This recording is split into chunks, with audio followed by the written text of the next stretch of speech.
All right, so let's get started then. And so my name is Emma Guest Gonzalez. I'm a tour guide in New York City, and I'm president of GANIC, the Guides Association of New York City.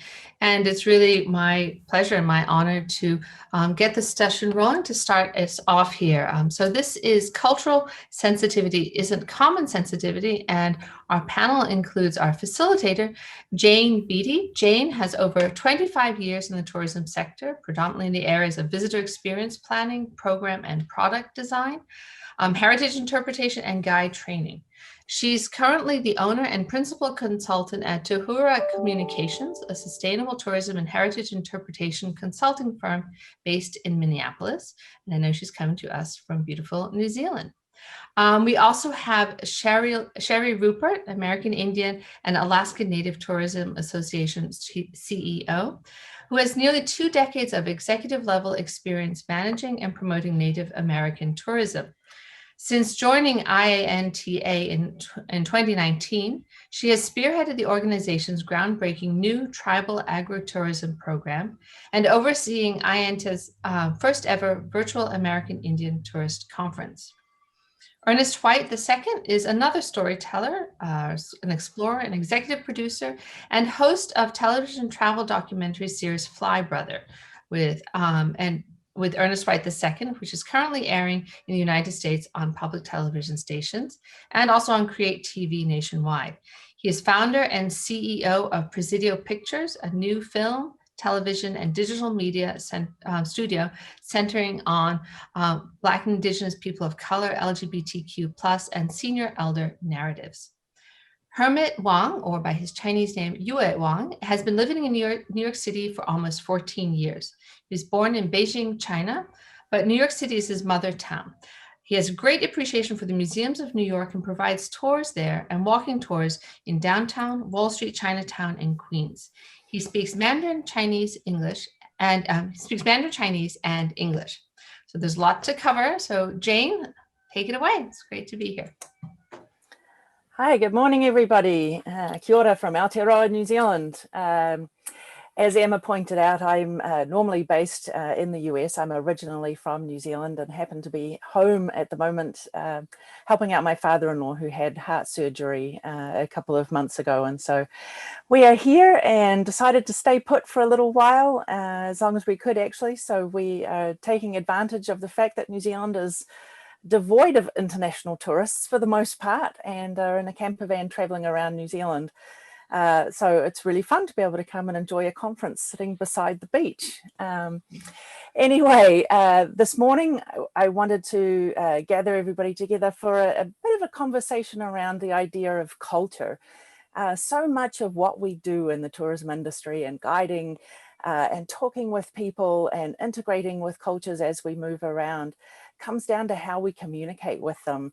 And how we communicate amongst each other. And so I think it's an important discussion to have an idea of, and certainly at the moment, cultures, the understanding, the changes and things going on where we have a very much a heightened awareness of how we should be integrating with different cultures and what we should and shouldn't be doing. And we want to focus less on the things that we shouldn't be doing and more on the things that we should and how each of us can integrate with a series of different cultures. But what I wanted to start off with is actually a question to all of you. So if you can put a response in the chat, it's not necessarily that we're going to discuss this. We may bring different points up during the course of our conversation. But what I'd really like to know from all of you is, why is culture important to being an effective tour guide or director? And it's just really to get your minds into that mindset. So if, as you think about it, pop something in that chat box. And then throughout the course of the conversation, we'll also hopefully have a little bit of time to answer any questions that you might have. I wasn't at Rick Steves' talk this morning. It was a little bit too early for me here in New Zealand, so I missed that, but I do understand that he talked about culture. So perhaps you've got some pressing questions from that you'd like to talk about. And so anyway, what I want to do is just jump in and get our speakers actually talking, because that's who we're here to listen to. So what I want to do is give them the opportunity to give you a little more information about themselves. And each of them are working on specific programs and organizations to increase the visibility and viability of cultural tourism in some way. So I'm hoping that each of you can give our audience a 1 or 2 minute introduction to your organization's work and what specifically you are doing in the cultural area to help to expose people to your cultures or to integrate with other cultures that are coming to visit. So Sherry, let's start with you. Sure. So my name is Sherry Rupert, and I'm Paiute and Washoe from the great state of Nevada here in the United States. I am the CEO of IANTA, the American Indian Alaska Native Tourism Association, where our mission is to define, introduce, grow, and sustain American Indian, Alaska Native, and Native Hawaiian tourism that honors traditions and values. Our entire focus is working with tribes here in the United States to gather their stories, what they can and want to tell us, and then using that information to preserve what is sacred, but still being able to share the essence of their stories with visitors who are interested. An example that came up in our recent American Indian Tourism Conference last month was we had invited the Yurok Tribe of California to share information on their upcoming condor release program. When the condors are released, it will be the first time they've flown wild over the Pacific Northwest in more than a century. The condor is a sacred being for the Yurok tribe, so there's a lot they are unable to share with the public. So we work with them and any tribe to gather the information they can share and present that information in a pre-approved manner. Great, thanks, Sherry. Yuang, how about you? What's going on in New York City? Now the New York City just finished raining and we got a very cold season now because city is going into the winter. But I think everyone so far so good. Yeah. Good. Allow me to just introduce myself a little bit. My name is Ray Wang, Y-U-E-W-A-N-G, and you can call me a hermit or the Wang directly. Well, I'd say I'm 40 years this year, but my birth is not arrived yet. So I'd say I spent 20 years in Beijing, China, the capital, and I spent my almost 20 years in America and Canada. So it just bring me some combination about the two different cultures, and I can now be making them together. I remember when I was first working as a part-time tour guide was when I was 16 years old, working for my father's company in the summer vacation. I got in my Beijing tour guide certification when I was 18 years old. And later I just go abroad and go to the Canada for study and stay 5 years in there. And then I just come to the America. I used to be in the Detroit and the Florida, but later I just set up my home in the New York City. I started working as the tour guide in the city around 2008. And by so far for almost 12 or 14 years, as I'm working as the tour guide, and my main customers are the Asian community. The most one, they are just coming from the China to here. And I also have the local, the Asian and the Chinese community who live in here, but they just want to learn the American culture and want to just making their own cultures to just join in. I think for the following years, I was working with the two cultures. I think the one thing is, one way just talking about China, there's a thing just everybody is familiar with that called the Great War. I think everybody know what's the Great War. That's for it's for defense. For defense, another group of people just coming in.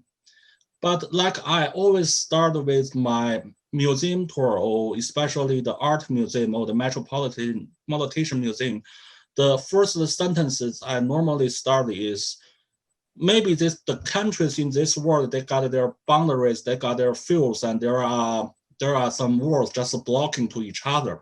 But the art in the world, there's no such kind of the boundary.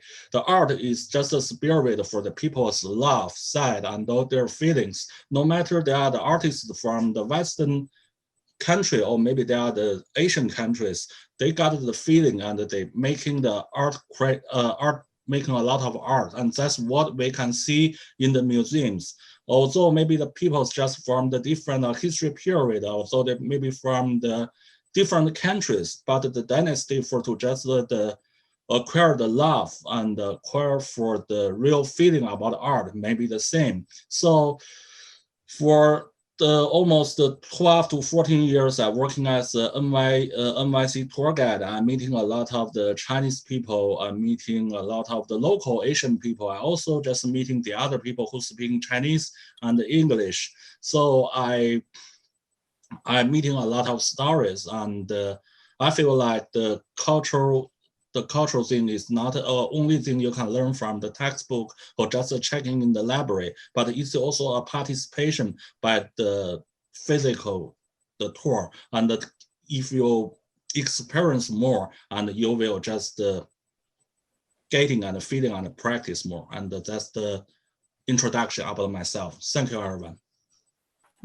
Thank you, Yuang. Ernest, what's going on in your world of what you're doing to help bring culture to the masses? Hi, everyone. Thank you so much, Jane, for that question. So as I was introduced, I've currently got a television travel docuseries. It's about friendship and connection around the world. It's currently on public television stations and Create TV in the US. And it's called Fly Brother with Ernest White II. It grew out of my blog when I was living abroad and working as a journalist and an educator. And basically, in every episode, I visit friends that I've made around the world. They bring me into their community, show me what they love about the place, and we show the audience that the whole world is our tribe. For me, obviously, I'm a Black American from Jacksonville, Florida, grew up in the South. My parents grew up in segregation. But one of the biggest lessons that I remember from them is that I never heard them judge a group of people by the actions of one person. They may have judged that one person, but they didn't judge the whole group. And so in that, I always saw them engage with people who looked different than the types of people that I was used to seeing growing up in Jacksonville. And as I've traveled the world, as I've had the absolute privilege and pleasure to be an educator abroad, to be a journalist abroad, I have just discovered again that everybody wants the same thing in life: to be seen, to be empowered, and to be loved. And with my special gift and skill set as a storyteller, it is my duty to kind of help amplify voices that have always been there.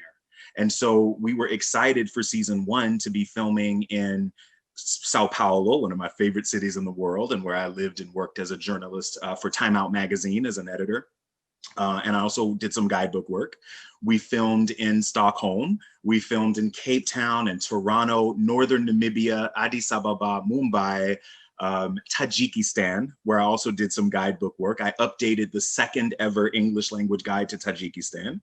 And, you know, in addition to helping craft the narratives, in addition to helping craft people's view of a place just through my experience, I was able to go back and film an episode there and give camera time and visibility to people whose narratives aren't known or haven't been known in the wider world. And so that's where I see part of my mission and purpose on this planet is to amplify, again, the voices, not to tell the stories, but to give those stories a platform and a place for the storytellers to tell them themselves.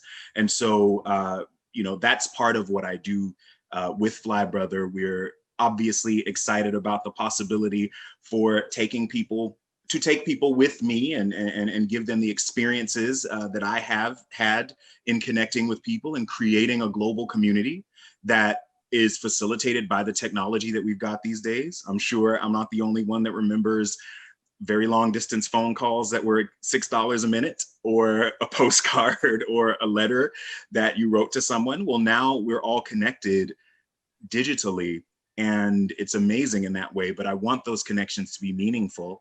And that's my little drop in the ocean. So yeah, and if you'd like to see the show again, flybrother.net, you can come by, check out, you can enter your zip code if you're in the United States. If you're outside of the United States, currently you're not able to see the show, but it will be coming soon to streaming. So Thank you. Thanks, Ernest. That was a really great introduction to your incredible work. In fact, all three bring unique perspectives of somebody living in a different culture and bringing that culture to their home people. We have somebody that's working within the Native American culture, and again, finding ways to open up place to share and bring experiences to people. And then somebody that travels the world and teaches us all about cultures and finds the stories and the hidden narratives that are out there and brings them to us.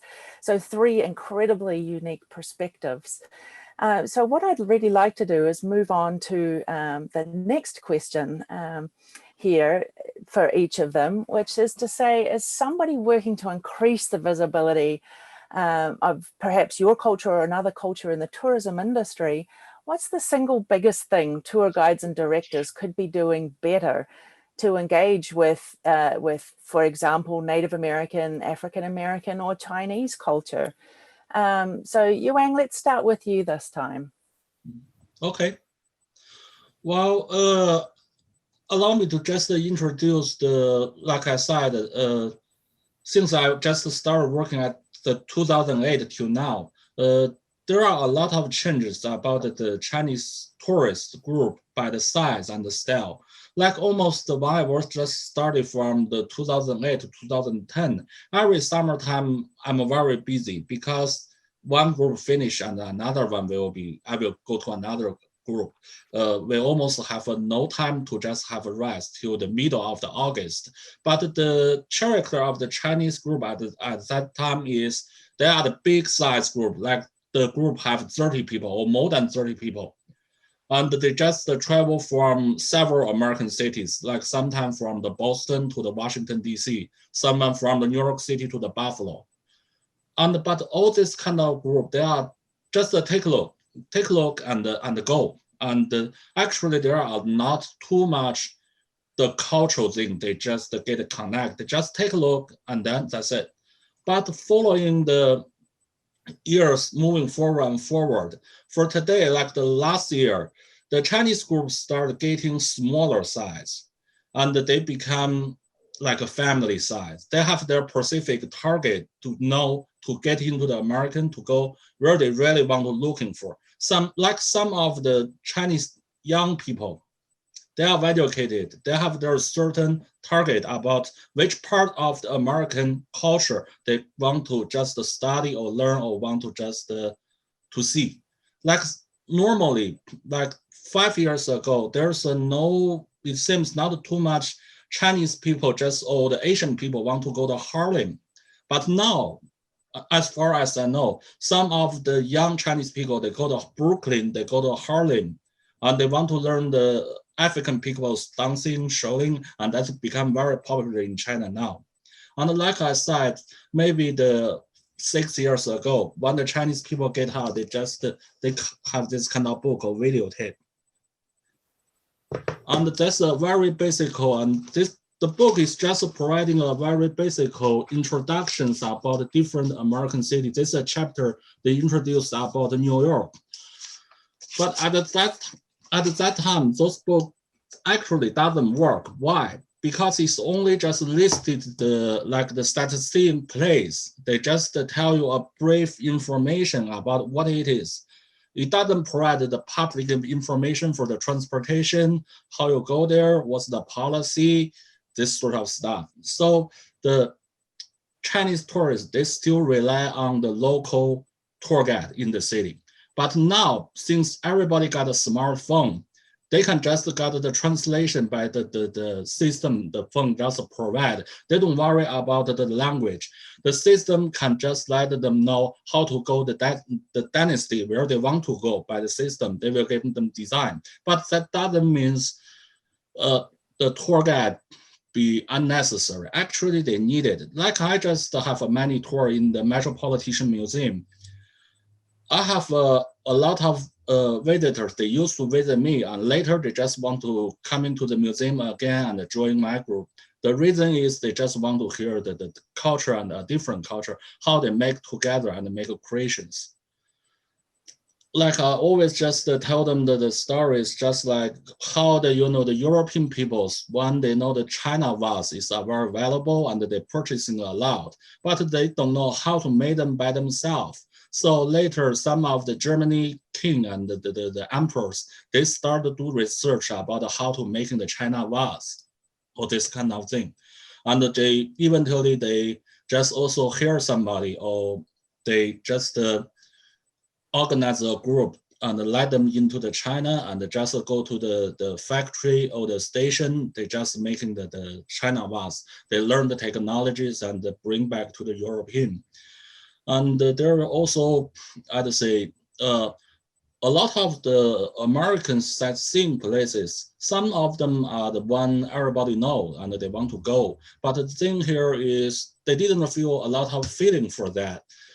That's needed the tour guide to just like I think that's called the cultural awareness. You need to be awareness what they desire, what they are not desire, and you can just let them feel the interesting about why it is important to the local people, but maybe to the foreigners it's not something so great, but to the local people, and that's why and what the local people feeling for. But this is all based on the cultural acknowledge and the cultural competence. That means we need to know another group, another cultural group, and then we can just made it. And I remember there is one story, but this is very tiny one story, and it always happens. I remember that's almost 6 years ago.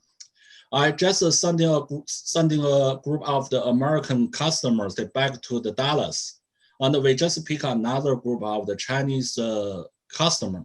And it is on the morning when they arrive in the airport. It's almost 7:30 on the morning. They fly from the Las Vegas to the Washington D.C. We meet before we meeting each other. I just let my bus driver stop at a gas station, and I just carry 2 big containers and go inside the gas station to taking the hot water. Like today, everybody wake it up. We just buy Dunkin' Donuts and a cup of the coffee. But to Chinese people, their living condition is every morning when they get up, they don't drinking coffee, they don't drinking the Coke, they don't drinking the cold water, they need hot water. And sometimes, if maybe they meet you someday and on the morning or someday they say, where is the hot water? We need to find a place to take in the hot water. And sometimes you maybe feel a little situation, why hot water, not a coffee? That's their living style in China. Every morning, a cup of warm or hot water. But since you do a lot of participation, you know people's living style, tradition, and their beliefs. And I think you will getting this kind of thing more better. And I think that's the question for the answer you just provide. And thanks for listening. Yes, thank you, Yuang. That was very insightful. Ernest, how about in your world? So I think one of the things that I have been challenged with often is assumption. And generally, I've been called an expert in fields. I think many of us have been called an expert, a travel expert, or whatever else, an expert in a particular geographical place or a culture. And that's great that other people may view me as that. I view myself as experienced. The expertise is maybe born of the experience, but it's still my singular experience that may be buttressed by an academic understanding, because I'm a nerd and I do a lot of reading about the history and background of a place before I go there. I try to make sure that I'm aware of the past. So while I'm there in the present, I have a global understanding as much as I can have, being from outside the culture, being from outside the place when I'm there. And so I have found often when I'm engaging with people as a Black American, there is a lot of assumptions that people bring to the table. There's assumptions about how we're supposed to be in the world, how we are as a people. From folks who haven't done a lot of reading, who haven't done a lot of listening and engagement. And I think that's something that I would like to see more of, is the listening, the questioning, the realizing that you may never get it exactly right. And you don't have to be an expert. You can be experienced. I remember being on listening to a podcast about the Black travel movement, which the podcast was maybe 2 years ago. And the Black travel movement was very, well, basically the host, who's a middle-aged white guy, he started talking about traveling to the South and going to the Civil Rights Museum in Selma and in Montgomery.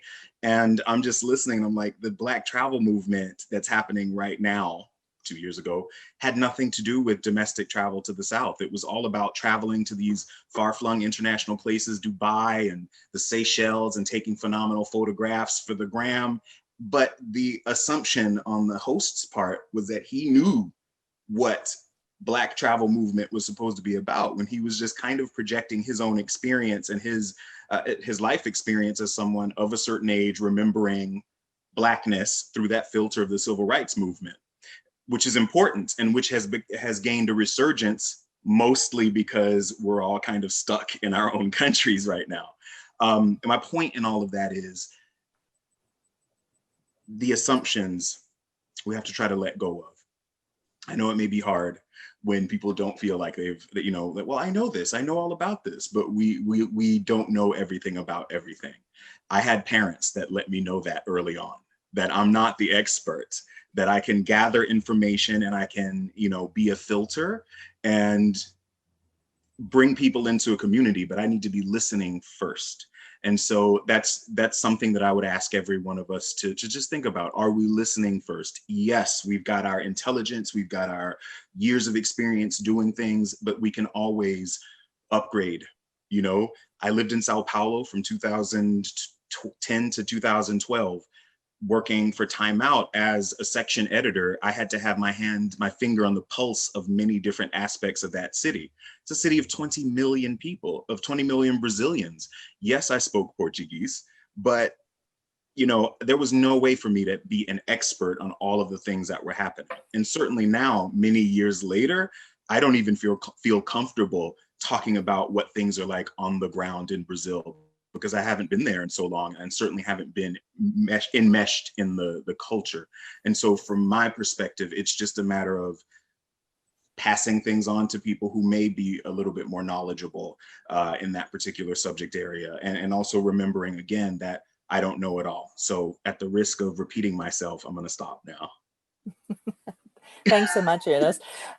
You bring up a really good point, and it's one that I certainly try in my training to help people understand, is that I don't think we can ever become competent in somebody else's culture. To me, I find that arrogant. I think what we seek to do is to become responsive to other people's cultures through the work that we do. Sherry, how about you? It's funny, listening to Ernest and Yu Wang. We were having this conversation yesterday, myself and my husband and my son, because they often do tours in the Nevada area. And my son told my husband, because he loves to talk and hear himself talk, he says, Dad, you can't learn while you're talking. And I think that's what you were talking about, Ernest, is that you have to listen and allow the local culture, that person to be able to tell their own stories. And so for Indian country, I think it's important for guides to understand that, to do your research, before you go, and to understand that there are 574 different and unique tribal nations across the United States, with a population of 6.9 million people. And most of those tribes have distinct traditions, culture, language, and heritage. And so when you go to Indian country, you won't have the exact same experience, just as when you go to Germany or to France, you won't have the same experience, and the same between tribal nations. The experience that you have with the Seminole in Florida is going to be very different from the Acoma Pueblo here in New Mexico, or very different from the native Hawaiians in Hawaii. So even within the same tribe, your experience may also vary each time that you visit. And, don't expect a Disneyland experience where all personnel is expected to learn the same speech. There's no keep your arms and legs inside the vehicle at all times in Native America. And that's because our Native culture is passed down, usually verbally. And so, you know, that differs from generation to generation. One Native guide may have a totally different take on what they choose to share. One may have an interest in tribal history, as their elder may or may not have fought in a key battle, while another may be focused on the recipes their family passed down. Teachers may be more interested in sharing the history of the language of the tribe, while another may be proud of their handmade drum collection and share how music came to be an important part of their family heritage. And I think that's exactly what makes visiting Indian country such a rich experience, because we are so diverse. So again, encouraging tour directors and guides to do their research, visit these places, learn about the people, meet the people, and then they can be, you know, better advocates to their guides. It's a great response. Thank you for that, Sherry. So I have a different question for each of you now that I think with your knowledge and experiences could be really helpful to our audience. So Ernest, I'm going to come back to you. You've traveled all over the world visiting different places and cultures. What have you seen or observed that's changed for the better how you interact with different cultures that you could share with the guides and directors that we've got on the call today? Goodness, I think one of the things that resonates most with me and that just occurred to me was authenticity. You know, the importance of being true to who I am as I am out in the world, you know, and safely. You have to so I'm a gay Black American, you know, and I have been in places where as long as I didn't talk, they wouldn't know I was American. Or there were other, you know, I am very good at performative masculinity, which all men are. No matter their sexuality, we try to, you know, be doodly to everybody else. And so my point is that I can go places and not necessarily be coded as gay. And so if I may decide, okay, it's probably not prudent for me to say something about that in this moment, you know. At the same time, I've created problems for myself by going to places where I pretended like I wasn't American. I remember being in Egypt, and this was maybe during 2009, before the Arab Spring, and it was my first time in a majority Muslim country. And I considered myself to be progressive and understanding and all of that, and yet I was still kind of dealing with the ghosts of bias, of prejudice that come from many of our countries with regard to certain populations in the world. And I felt like it was easier for me to just, you know, say, oh, I'm Venezuelan, you know, and put on some kind of little fake accent. And after a while, people had been treating me so nicely, I started feeling like I definitely was the fraud. And here I am committing some kind of energetic violence against people who had only been very open and welcoming to me. And that was when I learned, you know what, I'm going to just own who I am. I'm American. If it comes up and I'm not going to get arrested or, you know, then I would also say that I was gay. But in doing so, I've given people the opportunity to show me just how loving they can be, just how welcoming they can be, no matter where they are in the world. And just showing up as an authentic person in your life, I feel like will take you much farther than trying to control the narrative. Great, thanks, Ernest. Yeah, authenticity is a very, very key word in everything that we do and the places that we take people. Just to build onto that very quickly and then to go into asking Sherry another question. The idea of authenticity with a lot of Native American, what we would consider artifacts in museums and places that we visit. As you're taking people into those sites too, consider their provenance. Most things that you look at have a colonized label on them. They talk about who found them, not what they are, not who the person is. So I'd also encourage you, and this is true of many, many museums, when we look at culture, often when we look at artifacts, those meanings, those deeper stories, the actual provenance of something, where it came from and what it truly means are often lost in what we look at. So I'd encourage you to look at that too. So to that end, Sherry, Native American experiences and tourism is really taking off across the country at the moment. And IANTA has been doing some fantastic work over the last several years. So to that end, what do you think is really important to members of IANTA that they'd want to share with guides and directors when they're bringing guests to their sites?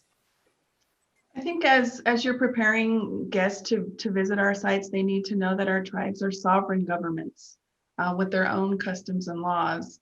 And again, you should learn something about that tribe before visiting. A big mistake visitors make is that they assume they have the right to be in a place, forgetting that any visit to tribal land is granted with permission of the tribe and that it's a privilege. We have a great quote from one of the chairwomen from the Walker River Paiute tribe in Nevada. I recently spoke to her during COVID and trying to find out how they're doing, how the tribe is doing. And so she had made the difficult decision during the height of COVID-19, back in March, to shut down all access to the reservation for anyone who didn't live there, including tribal members that lived outside of the reservation. The decision kept COVID-19 numbers down to a minimum among the Walker River Paiute people, but it also shut down a very popular reservoir where people would come to outdoor recreate. And she told me that people didn't respect her decision as a sovereign nation to close the reservation, especially the reservoir, and that they wanted to get onto our ancestral homelands as if it was their right to fish and use our resources for recreation, when ultimately it is a privilege. And I think that, a lot of people out there don't quite understand tribes. They don't understand the difference between public lands and tribal lands. There's no fence, that marks that boundary. And I think that's why it's incumbent upon guides, as you're taking people out there, for you to understand that and be able to convey that to your clients, and just let them know that to be respectful. That's some really great advice. Yuang, we're almost out of time here, so you're going to have to keep this answer really short. And I'm going to change the question up on you slightly to the one I emailed you earlier. There've been a couple of questions coming up through the chat about the idea of culture shock and what goes on when we first get to places. And I'm really curious, with the Chinese visitors that come to New York and come to America, with your experience as a guide, what do you think, or what do you understand from the people that you've talked to has been their biggest culture shock about coming to America? Well, the answer of my question of answer your question is, maybe 10 years ago, there's a lot of differences between the Chinese culture and the American one. But following the new generations of the Chinese people, they're getting the high education and they see a lot of, the media's production, like the Hollywood movies, a lot of this sort of things. So they know the Western world, they know the Western culture better than their Asian tourists. And when they coming here now, they can easily to accept the American cultures and maybe some differences, but they are easy to adopt and learn. Like I just showed you a thing. This is a part of my collection about my metropolitan tour in the 2019. This is only the addition for those Chinese family that coming to American, go to the museum and just want to learn the Western cultures. And I don't need to give them so much examples about in the same period what the China do and what the Western people do. They already know very well. They got a lot of acknowledges about the American and the Western culture and the value. And I think for the technology and the new generations, they just appear. And I think the Chinese people, especially the international Chinese tourists, they are easily to accept the American culture and recognize the Western value. more easily. But the thing here is there is still some, maybe the misunderstanding about the tradition of the different culture groups are different. Like, like we talking about each other, or we just hear a person just continue talking and let him finish his talking, and we ask him or her the question. But if you are with some Chinese people, that's a kind of tradition, you talking and they are talking. If you just keep in silence, and they will keep you in silence, you think they maybe just want to make a trick with you, but actually that's not. That's just because the conversation style is so different from the Chinese people and the Western people. They are so eager to show what they're feeling when you're just talking to them. When they learn your message, they are so immediately want to know what they are feeling for. That's why you're talking and they're talking. Normally the way I tell you how to do this, when you figure out they start kind of talking and they start not concern you, you just say, okay, I give you like 10 minutes free time for you to discuss what you're feeling for, and I'm glad to answer your question now. And after you finish, I will continue my presentation. So now it's time for you. You can just ask me a question, or you want to discuss things. That's okay. Okay. Well, after you jump in. Hang on, Yuang. We're almost out of time. We're going to get cut off, and everybody's going to go to the next session. So I'm sorry I have to cut you off there. That's okay. But I wanted to just jump in really quickly and say thank you so much to the panelists, because we are unfortunately out of time, and this is a conversation that I think we could go on for a much greater length of time and into more detail. But Ernest, Sherry, Yuang, thank you so much for bringing your experiences and ideas and often what can be difficult conversations to this group. And thank you to all the participants. There's been some fantastic comments going on in the chat rooms, which I hope you'll all continue. Emma, did you have any last words? No, I just wanted to say thank you, everyone, for coming. I've been following the chat as well. It's really important to think about this, about, culture can have so many different meanings. And so as guides, we're here to open it up to people in all the different ways we can.